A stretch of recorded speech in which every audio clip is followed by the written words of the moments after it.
നിങ്ങൾ investment property വാങ്ങിക്കണം എന്ന് കരുതിയിരിക്കുന്ന ഒരാളാണ്. പക്ഷേ ഇപ്പോഴത്തെ ഒരു കറൻറ്റ് മാർക്കറ്റ് കണ്ടീഷൻ അനുസരിച്ച് ഇൻട്രസ്റ്റ് റേറ്റ് കൂടി 2 പ്രാവശ്യം കൂടി, മിഡിൽ ഈസ്റ്റിൽ വാർ നടക്കണം, പെട്രോളിന് വില കൂടുതലാണ്, ഒരുപാട് അൺസർട്ടനിറ്റി മാർക്കറ്റിലുണ്ട്. അപ്പോൾ അത് കാരണം നിങ്ങൾ ഡിസിഷൻ ഹോൾഡ് ചെയ്തിരിക്കുന്ന ഒരാളാണെങ്കിൽ എനിക്ക് നിങ്ങളോട് കുറച്ച് കാര്യങ്ങൾ പറയാനുണ്ട്.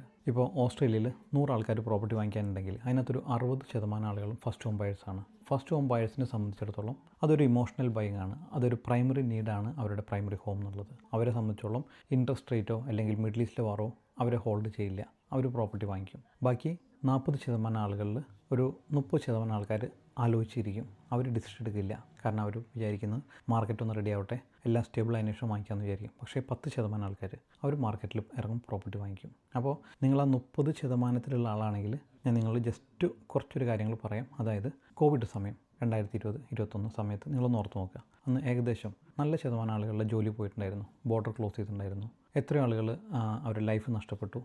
പല ആളുകൾക്കും ലോൺ റീപേയ്മെൻറ്റ് ചെയ്യാൻ പറ്റാത്ത സിറ്റുവേഷൻ ഉണ്ടായിരുന്നു, വീട്ടിൽ നിന്ന് പുറത്തിറങ്ങാൻ പറ്റാത്ത സിറ്റുവേഷൻ, ബോർഡർ ക്ലോസ് ചെയ്തു. അങ്ങനെ all over the world uncertainty ഉണ്ടായിരുന്നു. ഓസ്ട്രേലിയയിൽ കോവിഡ് കഴിഞ്ഞ് ജസ്റ്റ് നെക്സ്റ്റ് ഇയർ ഓൾമോസ്റ്റ് 25% പ്രോപ്പർട്ടിയുടെ വാല്യൂ കൂടിയത്. എന്തായാലും ഇപ്പോൾ ആ കോവിഡിൻ്റെ അതുപോലത്തെ ഒരു സിറ്റുവേഷനൊന്നും ഇപ്പോൾ ഇവിടെ ഇല്ല. അപ്പോൾ ഞാൻ പറയുന്നത്, നിങ്ങൾ പ്രോപ്പർട്ടി വാങ്ങിക്കണം, ഈ മാർക്കറ്റ് കണ്ടീഷൻ എല്ലാം മാറിയതിനു ശേഷം വാങ്ങിക്കാം എന്ന് കരുതിയിരിക്കുന്ന ഒരാളാണെങ്കിൽ നിങ്ങൾ ഒന്നും കൂടെ ആലോചിക്കുക.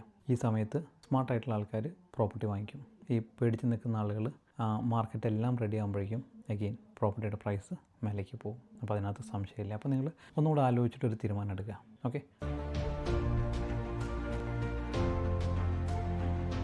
All the best.